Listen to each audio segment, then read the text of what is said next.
ಸಮಾಜಕ್ಕೆ ಹಣಬರ ಸಮಾಜಕ್ಕೆ ಏಪ್ರಿಲ್ 20 ಹಣಬರ ಯಾದವ ಗೊಲ್ಲ ಸಮಾಜದ ಬೃಹತ್ ಸಮಾವೇಶ ಚಿಕ್ಕೋಡಿ. ನಾಳೆ ಏಪ್ರಿಲ್ 20ರಂದು ಹಣಬರ ಯಾದವ ಸಮಾಜದ ಸಮಾವೇಶ. ಕರ್ನಾಟಕದ 100 ವರ್ಷಗಳ ಇತಿಹಾಸ ಅತಿದೊಡ್ಡ ಸಮಾವೇಶ ಇದು. ಹಣಬರ ಯಾದವ ಗೊಲ್ಲ ಸಮಾಜಕ್ಕೆ ಅಷ್ಟೇ ಸೀಮಿತ ಅಲ್ಲ, ಇದು ಹಿಂದುಳಿದ ಎಲ್ಲ ವರ್ಗಗಳ ಸಮಾಜಕ್ಕೆ ಸಂಬಂಧಪಟ್ಟ. ಅದಕ್ಕಾಗಿ ಸಮಸ್ತ ಎಲ್ಲ ಸಮಾಜದವರು ಪಾಲ್ಗೊಂಡು ಈ ಸಮಾಜಕ್ಕೆ ಬೆಂಬಲಿಸಬೇಕು ಎಂದು ಬೆಳಗಾವಿ ಜಿಲ್ಲಾ ಕೆಪಿಸಿಸಿ ಅಧ್ಯಕ್ಷರಾದ ಶ್ರೀ ಲಕ್ಷ್ಮಣರಾವ್ ಚಿಂಗ್ಳೆ ಅವರು ಎಲ್ಲ ಜನರಲ್ಲಿ ಮನವಿ ಮಾಡಿದರು. ಕರ್ನಾಟಕ ರಾಜ್ಯದ ಇತಿಹಾಸದ ಪುಟಗಳಲ್ಲಿ ಸುವರ್ಣಾಕ್ಷರಗಳಲ್ಲಿ ಬರೆದಿಡತಕ್ಕಂಥ ಕ್ಷಣ ದಿನಾಂಕ 20/4/2025. ಇಡೀ ರಾಜ್ಯದಲ್ಲಿ ಮೂಲೆ ಮೂಲೆಯಲ್ಲಿರ್ತಕ್ಕಂಥ ಯಾದವ, ಗೊಲ್ಲರು ಮತ್ತು ಹಣಬರ್ ಇಂಥ ವಿವಿಧ ಹೆಸರಿನಿಂದ ಗುರುತಿಸಲ್ಪಡ್ತಕ್ಕಂಥ ಯಾದವ ಸಮುದಾಯದ 100 ವರ್ಷದ ಒಂದು ದೊಡ್ಡ ಸಮಾವೇಶವನ್ನು ಕರ್ನಾಟಕ ರಾಜ್ಯ ಮಟ್ಟದ ಸಮಾವೇಶ ಚಿಕ್ಕೋಡಿಯಲ್ಲಿ ಜರುಗ್ತಾ ಇದೆ. ಈ ಸಮಾವೇಶಕ್ಕೆ ಹಗಲು ರಾತ್ರಿ ಎನ್ನದೇ ಯಾದವ ಸಮುದಾಯದ ಎಲ್ಲ ಮುಖಂಡರು, MLCಗಳಾದಂಥ ಶ್ರೀನಿವಾಸ್ ಅವರು, ನನ್ನ ಜೊತೆಗಿದ್ದಂಥ ಯುವ ನಾಯಕರಾದಂಥ ರಾಹುಲ್ ಜಾರಕಿಹೊಳಿ ಅವರು ಮತ್ತು ನಮ್ಮ ಜಿಲ್ಲಾ ಮಂತ್ರಿಯವರಾದಂಥ ಸತೀಶ್ ಅಣ್ಣ ಜಾರಕಿಹೊಳಿ ಅವರ ಮಾರ್ಗದರ್ಶನದಲ್ಲಿ ಈ ಕಾರ್ಯಕ್ರಮವನ್ನು ಯಶಸ್ವಿ ಮಾಡುವುದಕ್ಕೆ ಹಗಲು ರಾತ್ರಿ ಶ್ರಮಿಸ್ತಾ ಇದ್ದಾರೆ. ಸುಮಾರು 30ರಿಂದ 50 ಸಾವಿರ ಯಾದವ ಸಮುದಾಯದ ಬಾಂಧವರು ಈ ಕಾರ್ಯಕ್ರಮದಲ್ಲಿ ಸಹಭಾಗಿಯಾಗತಕ್ಕಂಥ ಒಂದು ವಿಶ್ವಾಸ ಇದೆ. ಸಮಾಜದ ಆಗುಹೋಗುಗಳ ಬಗ್ಗೆ, ಸಮಾಜದ ಬೇಡಿಕೆಗಳ ಬಗ್ಗೆ, ಸಮಾಜದ ಇತಿಹಾಸದ ಬಗ್ಗೆ, ಸಮಾಜದ ಜಗದ್ಗುರುಗಳ ಬಗ್ಗೆ ಮತ್ತು ಸಮಾಜವನ್ನು ಮುಖ್ಯವಾಹಿನಿಗೆ ತಂದು ಆ ಮುಖ್ಯವಾಹಿನಿಯಲ್ಲಿ ಸಮಾಜದ ಸರ್ವಾಂಗೀಣ ಅಭಿವೃದ್ಧಿಗಾಗಿ ಶ್ರಮಿಸ್ತಕ್ಕಂಥ ಈ ಸಂಘ ಭಾಳ ಅಚ್ಚುಕಟ್ಟಾಗಿ ಈ ಸಮಾವೇಶವನ್ನು ಮಾಡ್ತಾಯಿದೆ. ಈ ಸಮಾವೇಶ ಯಾದವ ಸಮುದಾಯಕ್ಕೆ ಅಷ್ಟೇ ಅಲ್ಲ, ಇನ್ನಿತರ ಹಿಂದುಳಿದ ಎಲ್ಲ ಸಮಾಜಗಳಿಗೂ ಒಂದು ದಾರಿದೀಪವಾಗಲಿ, ಒಂದು ದಿಶಾದರ್ಶಕವಾದಂಥ ಈ ಸಮಾವೇಶ ಆಗಲಿ, ಒಂದು ದಿಕ್ಕನ್ನು ಸರಿಯಾದ ನಿಟ್ಟಿನಲ್ಲಿ ಸಾಗ್ತಕ್ಕಂಥ ಸಮಾವೇಶ ಮಾಡ್ತಾಯಿದೆ. ಆ ಸಮಾಜಕ್ಕೆ ಕೇವಲ ಯಾದವ ಸಮಾಜ, ಹಣಬರ್ ಸಮಾಜ ಅಲ್ಲ, ಈ ಭಾಗದಲ್ಲಿರ್ತಕ್ಕಂಥ ಎಲ್ಲ ಸಮಾಜದ ದಲಿತರು ಇರ್ಬೋದು, ಅಲ್ಪಸಂಖ್ಯಾತರಿರ್ಬೋದು, ಹಿಂದುಳಿದವರು ಇರ್ಬೋದು, ಮೈಕ್ರೋಸ್ಕೋಪಿಕ್ ಬ್ಯಾಕ್ವರ್ಡ್ಸ್ ಇರ್ಬೋದು, ಎಲ್ಲರೂ ಕೂಡ ಈ ಸಮಾಜವನ್ನು ಬೆಂಬಲಿಸ್ತಾ ಇದ್ದೀವಿ. ಆ ಸಮಾಜ ಯಶಸ್ವಿ ಆಗಲಿಕ್ಕೆ ಕೈಗೆ ಕೈ ಜೋಡಿಸ್ತಾ ಇದ್ದೀವಿ.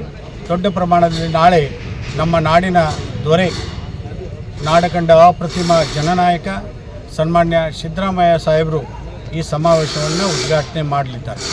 ಅವರ ಜೊತೆಗೆ ಕರ್ನಾಟಕ ರಾಜ್ಯದ PW ಮಿನಿಸ್ಟರ್ ಮತ್ತು ಜಿಲ್ಲಾ ಉಸ್ತುವಾರಿ ಸಚಿವರಾದಂಥ ಸತೀಶ್ ಅಣ್ಣ ಜಾರಕಿಹೊಳಿಯವರು, ಸ್ಥಳೀಯ ಶಾಸಕರಾದಂಥ ಗಣೇಶ್ ಹುಕ್ಕೇರಿ, ಹಿರಿಯರು ಆದಂಥ MLCಗಳಾದಂಥ ಪ್ರಕಾಶ್ ಹುಕ್ಕೇರಿ, ನಮ್ಮ ಬೆಳಗಾವಿ ಜಿಲ್ಲೆಯ ಎಲ್ಲ ಶಾಸಕರು, ಮಂತ್ರಿಗಳಾದಂಥ ಲಕ್ಷ್ಮೀ ಹೆಬ್ಬಾಳ್ಕರ್ ಮತ್ತು ರಾಜ್ಯದ ಅನೇಕ ಮುಖಂಡರು, ಮಾಜಿ ಮತ್ತು ಹಾಲಿ ಮಾಜಿ ಶಾಸಕರು, ವಿಧಾನ ಪರಿಷತ್ ಸದಸ್ಯರು, ಸಚಿವರು ಕೂಡ ಈ ಸಭೆಯಲ್ಲಿ ಭಾಗಿಯಾಗ್ತಾ ಇದ್ದಾರೆ.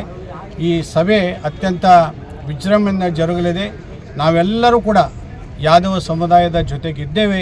ನಾವೆಲ್ಲರೂ ಕೂಡ ಒಂದು ಮುಖ್ಯವಾಹಿನಿಯಲ್ಲಿ ತರಲಿಕ್ಕೆ ಶ್ರಮ ಪಡ್ತಕ್ಕಂಥ ಯಾದವ ಸಮುದಾಯ ಮುಂದೆ ಒಳ್ಳೆಯ ಭವಿಷ್ಯವನ್ನು ಕಾಣಲಿದೆ ಅಂತ ಹೇಳಿ ಈ ಸಮಾವೇಶಕ್ಕೆ ಹಾರ್ದಿಕ ಶುಭಾಶಯ ಹೇಳಿ, ನಾನು ಲಕ್ಷ್ಮಣರಾವ್ ಚಿಂಗ್ಳೆ, ಚಿಕ್ಕೋಡಿ ಜಿಲ್ಲಾ ಕಾಂಗ್ರೆಸ್ ಅಧ್ಯಕ್ಷರು, ಬೆಳಗಾವಿ ನಗರಾಭಿವೃದ್ಧಿ ಪ್ರಾಧಿಕಾರದ ಅಧ್ಯಕ್ಷರು. ಜೈ ಹಿಂದ್, ಜೈ. ನಾವು ಯುವಕರ ನಾಯಕರಾದ ರಾಹುಲ್ ಜಾರಕಿಹೊಳಿ ಅವರು ಮಾತನಾಡಿ, ಹಣಬರ ಯಾದವ ಎಲ್ಲಕ್ಕಿಂತ ಚಿಕ್ಕೋಡಿ ಜಿಲ್ಲೆಯಲ್ಲಿ ಹೆಚ್ಚಿನ ಸಂಖ್ಯೆಯಲ್ಲಿ ಇರುವ ಸಮಾಜ. ನಾಳೆ ನಡೆಯಲಿರುವ ಈ ಸಮಾವೇಶಕ್ಕೆ ಅತಿ ಹೆಚ್ಚಿನ ಸಂಖ್ಯೆಯಲ್ಲಿ ಆಗಮಿಸಿ ಈ ಕಾರ್ಯಕ್ರಮಕ್ಕೆ ಶೋಭೆ ತರಬೇಕು ಎಂದು ತಿಳಿಸಿದರು. ನಗರದಲ್ಲಿ ಈ ಜಿಲ್ಲಾ ಕ್ರೀಡಾಂಗಣದಲ್ಲಿ ಯಾದವ ಹಣಬರ ಒಂದು ಸಮಾವೇಶ ಜರುಗ್ತಾ ಇದೆ. ಈ ಕಾರ್ಯಕ್ರಮದಲ್ಲಿ ನಮ್ಮ ಕರ್ನಾಟಕ ರಾಜ್ಯದ ಜನಪ್ರಿಯ ಮುಖ್ಯಮಂತ್ರಿಗಳಂಥ ಸಿದ್ದರಾಮಯ್ಯ ಸಾಹೇಬರು ಕಾರ್ಯಕ್ರಮದಲ್ಲಿ ಭಾಗವಹಿಸ್ತಾ ಇದ್ದಾರೆ. ಈ ಕಾರ್ಯಕ್ರಮ ಯಶಸ್ವಿಯಾಗಲಿ ಮತ್ತು ಅದು ಅಚ್ಚುಕಟ್ಟಾಗಿ ನಡೆಯುವಂಥ ಉದ್ದೇಶದಿಂದ ಹಲವಾರು ದಿನಗಳಿಂದ ನಮ್ಮ MLC ಸಾಹೇಬರಾದಂಥ ಶ್ರೀನಿವಾಸ್ ಅವರು, ಅದರ ಜೊತೆಗೆ ಪೂರ್ಣಿಮಾ ಮೇಡಮ್ ಅವರು ಮತ್ತು ಪೂರ್ಣಿಮಾ ಮೇಡಮ್ ಅವರಾಗಿರ್ಬೋದು, ಅದ್ರ ಜೊತೆಗೆ ಯಾವತ್ತಿದ್ದರೂ ಜಿಲ್ಲಾ ಉಸ್ತುವಾರಿ ಸಚಿವರಂತ ತಂದೆ ಸತೀಶ್ ಅವರು ಕೂಡ ಅವರಿಗೆ ಅವರ ಮಾರ್ಗದರ್ಶನ ಕೂಡ ಈ ಕಾರ್ಯಕ್ರಮ ಜರುಗುತ್ತದೆ. ಅದರ ಜೊತೆಗೆ ಈ ಚಿಕ್ಕೋಡಿ ಲೋಕಸಭಾ ಮತಕ್ಷೇತ್ರದ ಜನಪ್ರಿಯ ಸಂಸದಂಥ ಪ್ರಿಯಾಂಕಕ್ಕ ಜಾರಕಿಹೊಳಿ ಕೂಡ ಈ ಕಾರ್ಯಕ್ರಮಕ್ಕೆ ಮಾರ್ಗದರ್ಶನವನ್ನು ನೀಡಿದ್ದಾರೆ. ಬಹುಶಃ ಚಿಕ್ಕೋಡಿ ಭಾಗದಲ್ಲಿ ಯಾದವ್ ಸಮಾಜದ ಇಷ್ಟೊಂದು ದೊಡ್ಡ ಪ್ರಮಾಣದಲ್ಲಿ ಸಮಾವೇಶ ಇತ್ತೀಚೆಗೆ ಆಗಿರ್ತಿಲ್ಲ. ಭಾಳ ದಿನಗಳ ನಂತರ ಈ ಭಾಗದಲ್ಲಿ ಬಹುಶಃ ಬೆಳಗಾವಿ ಜಿಲ್ಲೆಯಲ್ಲಿ ಇಂಥ ಒಂದು ದೊಡ್ಡ ಕಾರ್ಯಕ್ರಮ ಆಗ್ತದೆ. ಇದಕ್ಕೆ ಹೆಚ್ಚಿನ ಪ್ರಮಾಣದಲ್ಲಿ ಯಾದವ್ ಹಣಬರ ಸಮಾಜ ಆಗಿರ್ಬೋದು, ಅದ್ರ ಜೊತೆಗೆ ಬೇರೆ ಬೇರೆ ವಿವಿಧ ಸಮಾಜದ ಎಲ್ಲ ಮುಖಂಡರು, ಕಾರ್ಯಕರ್ತರಾಗಿರ್ಬೋದು, ಎಲ್ಲರೂ ಈ ಕಾರ್ಯಕ್ರಮದಲ್ಲಿ ಭಾಗವಹಿಸೋಕ್ಕೂ ಈ ಕಾರ್ಯಕ್ರಮವನ್ನು ಯಶಸ್ವಿ ಮಾಡಬೇಕಂತ ತಮ್ಮ ಮಾಧ್ಯಮ ಮುಖಾಂತರ ನಾನು ವಿನಂತಿ ಮಾಡ್ಕೊಳ್ತೇನೆ.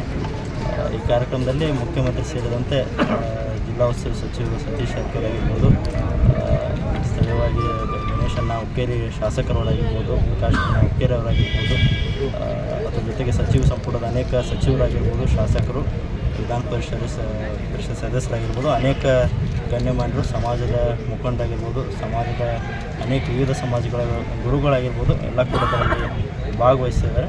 ಅದಕ್ಕೆ ಈ ಕಾರ್ಯಕ್ರಮ ಯಶಸ್ವಿ ಆಗಲಿ ಅಂತ ನಾನು ಆಶಿಸ್ತೇನೆ. ಮತ್ತು ಸಮಸ್ತ ಸಮಾಜ ಬಾಂಧವರು ನಾನು ಅಭಿನಂದನೆಗಳನ್ನ ಈ ಸಂದರ್ಭದಲ್ಲಿ ಹೇಳಲಿಕ್ಕೆ ಬಯಸುತ್ತೇನೆ. ಸರ್, ಈ ಗಡಿ ಭಾಗದಲ್ಲಿ ಹಣಬರ ಯಾದವ್ ಸಮಾಜ ಅನ್ನೋದು ಭಾಳ ಒಳ್ಳೆಯ ಸಂಖ್ಯೆಯಲ್ಲಿ ಇರತಕ್ಕಂಥ ಒಂದು ಸಮಾಜ ಇದು. ಈಗ ಇದಕ್ಕೊಂದು ಒಳ್ಳೆಯ ಒಂದು ರೀತಿ ಕಾರ್ಯಕ್ರಮ ಹಮ್ಮಿಕೊಂಡಿದೆ, ಸಮಾವೇಶ ಇದೆ. ಅದಕ್ಕೆ ಆ ಸಮಾವೇಶದಲ್ಲಿ ಇರತಕ್ಕಂಥ ಈ ಜನರಿಗೆ, ಯಾದವ್ ಸಮಾಜ ಜನರಿಗೆ ಒಂದು ಒಳ್ಳೆಯ ಸಂಭಾಷಣೆ ಏನು ಕೊಡ್ತಾ ಇದೆ?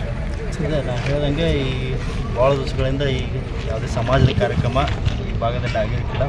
ಭಾಳ ದಿವಸಗಳ ನಂತರ ಕಾರ್ಯಕ್ರಮ ಆಗ್ತದೆ. ಅದಕ್ಕೆ ಹೆಚ್ಚಿನ ಪ್ರಮಾಣದಲ್ಲಿ ಎಲ್ಲರೂ ಸೇರಿಕೊಂಡು ಈ ಕಾರ್ಯಕ್ರಮ ಯಶಸ್ವಿ ಮಾಡೋಕ್ಕಂತ ನಾನು ವಿನಂತಿಯನ್ನು ಮಾಡ್ತೀನಿ. ನಂತರ ಕೃಷ್ಣ ಯಾದವಾನಂದ ಸ್ವಾಮೀಜಿಯವರು ಮಾತನಾಡಿ, ಹಣಬರ ಯಾದವ ಸಮಾಜದವರು ಹೋರಾಟಕ್ಕೆ ಒತ್ತು ಕೊಡಬೇಕು, ಶಿಕ್ಷಣಕ್ಕೆ ಒತ್ತು ಕೊಡಬೇಕು. ಈ ಸಮಾವೇಶ ಐತಿಹಾಸಿಕ ಸಮಾವೇಶ. ಅದಕ್ಕಾಗಿ ಈ ಸಮಾವೇಶಕ್ಕೆ ಪ್ರತಿಯೊಬ್ಬ ಸಮಾಜದ ಜನರು ಸಂಪರ್ಕಿಸಿ ಈ ಸಮಾಜಕ್ಕೆ ಬೆಂಬಲಿಸಬೇಕು ಎಂದು ತಿಳಿಸಿದರು. ಬೆಳಗಾವಿ ಇತಿಹಾಸದಲ್ಲಿ ಇಂದು ಕೂಡ ಹಣಬ ಯಾದವರ ಸಮಾವೇಶ ಆಗಿರಲಿಲ್ಲ. ಈ ಭಾಗದಲ್ಲಿ ತುಂಬ ಬಡತನದ ಬವಣೆಯನ್ನು ನೀಡಿಸ್ತಾ ಇದ್ದಾರೆ. ಭಾಳ ಶೋಷಣೆಗೆ ಒಳಗಡೆಯಾಗಿದ್ದಾರೆ ಹಣಬರು.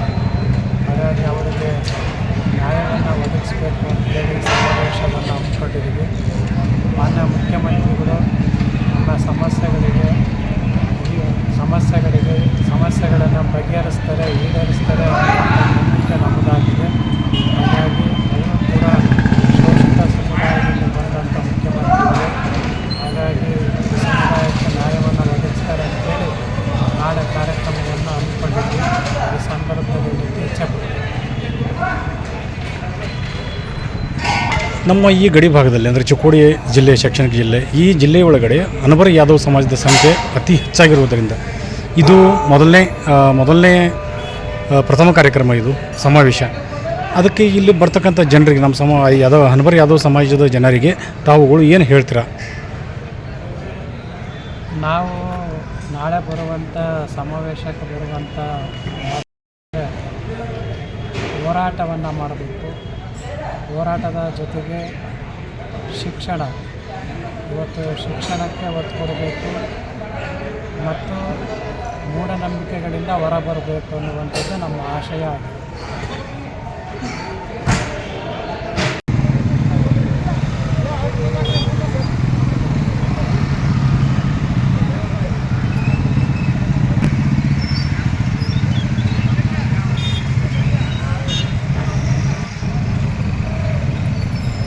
ನಂತರ ಈ ಕಾರ್ಯಕ್ರಮದ ಪ್ರಚಾರಕ್ಕಾಗಿ ಬೈಕ್ ರ್ಯಾಲಿ ನಡೆಸಲಾಯಿತು. ಚಿಕ್ಕೋಡಿ ಸಮಸ್ತ ವೃತ್ತಗಳಲ್ಲಿ ಬೈಕ್ ರ್ಯಾಲಿ ನಡೆಸಿ ನಾಳಿನ ಕಾರ್ಯಕ್ರಮಕ್ಕೆ ಸಮಸ್ತ ಸಮಾಜದವರು ಬಂದು ಈ ಕಾರ್ಯಕ್ರಮಕ್ಕೆ ಸೇರಬೇಕು ಎಂದು ಹೇಳಿದರು. ಈ ಸಂದರ್ಭದಲ್ಲಿ ಹಣಬರ ಸಮಾಜದ ಅಧ್ಯಕ್ಷರಾದ ಶೀತಲ್ ಮುಂಡೆ, ಮಹಾದೇವ ಕರೋಲಿ, ವಿಜಯ್ ಸಂಗಪ್ಪಗೋಳ್, ಮಂಜುನಾಥ್ ಪಾಟೀಲ್, ಕಾರ್ಯಕ್ರಮದ ಮುಖಂಡರು, ರಾಜಕೀಯ ಮುಖಂಡರು ಇನ್ನಿತರರು ಉಪಸ್ಥಿತರಿದ್ದರು.